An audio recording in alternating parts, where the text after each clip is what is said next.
Assalamualaikum warahmatullahi wabarakatuh. Perkenalkan, nama saya Ahmad Ali Yafi.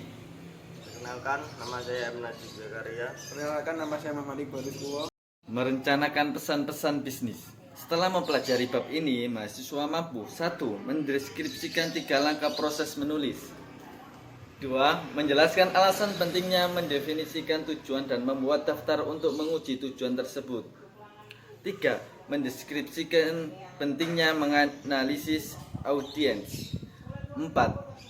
Membuat daftar faktor-faktor untuk memilih saluran dan media yang paling tepat untuk mengirim pesan. Proses menulis pesan bisnis. Pesan-pesan bisnis bisa ditunjukkan untuk pelanggan, pemasok, kantor pajak, kantor akuntan, dan pihak-pihak lainnya yang langsung maupun tidak langsung berhubungan dengan organisasi kita. Pesan bisnis yang efektif membutuhkan 3 langkah dalam proses menulis, yaitu 1. Merencanakan pesan bisnis. 2. Menulis pesan bisnis. 3. Menyelesaikan pesan. Ketiga langkah di atas diaplikasikan pada berbagai macam pesan. Proses perencanaan pesan bisnis. Perencanaan pesan bisnis adalah proses penetapan berbagai kegiatan yang akan dilakukan sebelum pesan bisnis tersebut diluncurkan. Purwanto 2006-69. Proses perencanaan meliputi kegiatan 1. Menentukan tujuan. 2. Menganalisis audiens. 3. Menentukan ide pokok. 4. Menyeleksi saluran dan media. Menetapkan tujuan pesan bisnis. Secara umum ada 3 tujuan pesan bisnis, yaitu 1. Memberikan informasi, memberitahu tentang segala hal yang berkaitan dengan dunia bisnis kepada pihak lain. 2. Melakukan persuasi, mempengaruhi kepada pihak lain agar apa yang disampaikan dapat dipahami dan direspon sebagai dikehendaki. 3. Melakukan kolaborasi, bekerja sama bisnis antara seseorang dengan pihak lain. Setiap pesan juga mempunyai tujuan khusus, yaitu apa yang diharapkan oleh komunikator dan apa yang seharusnya dilakukan oleh komunikan setelah mereka menerima pesan. Bovo dan Thiel 2009-1028. Tujuan pesan bisnis dikatakan jelas dan bermakna apabila dapat menjawab 5 pertanyaan. 1. Apakah segala sesuatu akan berubah sebagai akibat dari pesan yang akan dikirimkan? 2. Apakah tujuan pesan tersebut realistik? 3. Apakah waktunya tepat? 4. Apakah pesan disampaikan oleh orang yang tepat? 5. Apakah tujuan penyampaian pesan mengacu pada tujuan organisasi? Bila jawaban di sebaliknya, maka tunda atau batalkan untuk mengirimkannya. 2. Menganalisis audiens. 1. Analisis audiens merupakan proses pemeriksaan seluruh faktor objektif atau empiris yang berkaitan dengan komunikan. Audiens bisa individu atau organisasi. Tujuannya untuk mengidentifikasi kebutuhan audiens dan memprediksi reaksi terhadap pesan. 3. Kegiatan dalam analisis audiens meliputi 1. Mengembangkan profil audiens. 2. Memenuhi kebutuhan informasi audiens. 3. Memuaskan kebutuhan motivasional audiens. 3. Metode yang dapat digunakan untuk analisis audiens adalah pengamatan atau observasi, wawancara, dan survei. Cara mengembangkan profil audiens. 1. Menentukan ukuran dan komposisi audiens. Besar kecilnya dan homogen tidaknya audiens akan menentukan bentuk dan format penulisan pesan. 2.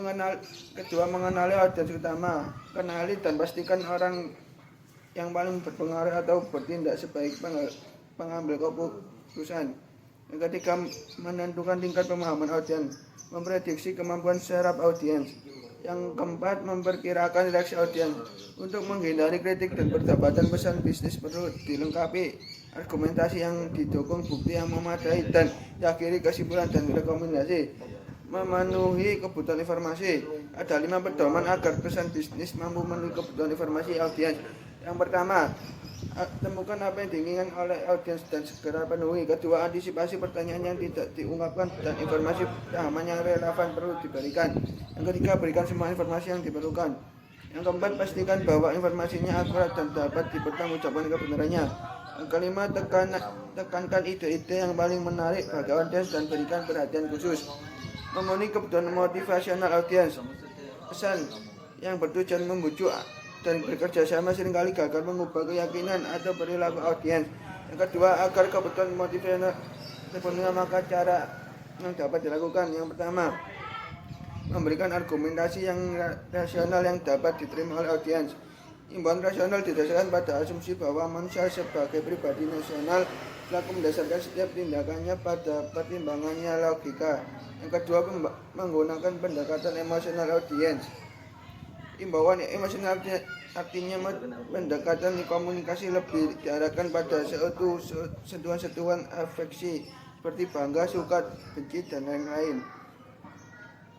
Yang ketiga, menentukan ide pokok.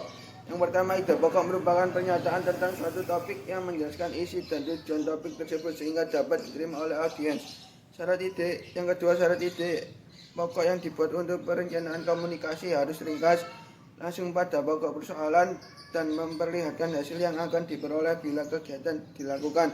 Yang ketiga, penuturan ide pokok dapat dilakukan melalui satu, menggali ilham atau brainstorming.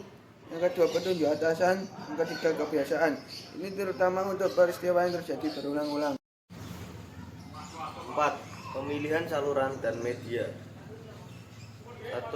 Ide-ide dapat disampaikan lewat dua saluran, yaitu saluran lisan dan saluran tertulis.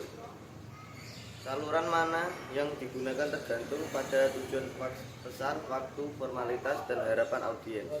Yang ketiga, masing-masing saluran memiliki beberapa jenis media yang dapat dipilih seperti surat elektronik, telepon, faxmail, buletin.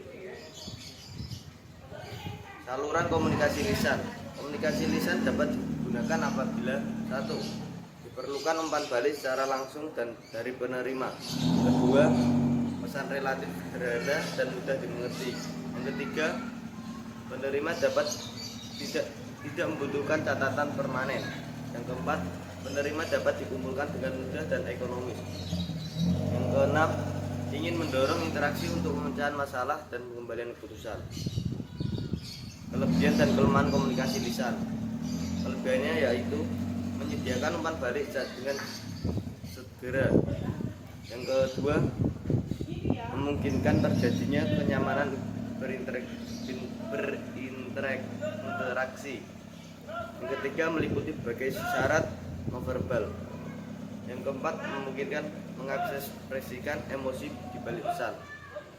Kelemahan dan kelemahannya yaitu 1. Tidak menyediakan rekaman komunikasi yang dapat disebutkan tanpa alat perekam. Yang kedua, mengurangi kendali komunikator pada pesan. Yang ketiga, seringkali mengabaikan kemungkinan perbaiki atau mengedit pesan. Saluran komunikasi tertulis. Komunikasi tertulis dapat digunakan apabila tidak diperlukan umpan balik secara langsung, pesan terperinci dan kompleks. Ketiga, memerlukan perencanaan yang seksama. Yang keempat, memerlukan catatan yang permanen. Yang kelima, penerima dalam jumlah yang banyak. Yang keenam, penerima sulit dijangkau karena tersebar secara geografis. Yang keenam, ingin meminimal distorsi. Kelebihan dan kelemahan komunikasi tertulis. Kelebihannya yaitu 1. Memungkinkan membuat rencana dan mengendalikan pesan. Yang kedua, meninggalkan bukti yang dapat diverifikasi. Yang ketiga, meminimalkan histori pesan. Yang keempat, dapat menjangkau penerima yang secara geografis jauh. Kelemahannya yaitu membutuhkan waktu untuk umpan balik. Yang kedua, kekurangan isyarat nonverbal. Yang ketiga, membutuhkan keterampilan khusus dalam menyiapkan dan memproduksinya. Yang keempat, membutuhkan banyak sumber daya untuk membuat dan mendiskusikannya. Media, saluran lisan.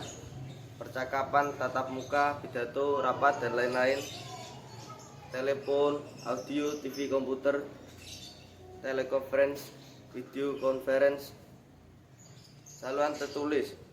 1. Surat memo, laporan selebaran, proposal. 2. Email. 3. Telepon. 4. Komputer. 5. Fax, telegram. Dan keenam, pos biasa dan khusus. Pertimbangan dalam memilih media. Yang ke-1, kekayaan sebuah media, yaitu kemampuan media untuk menyampaikan pesan, memfasilitasi umpan balik.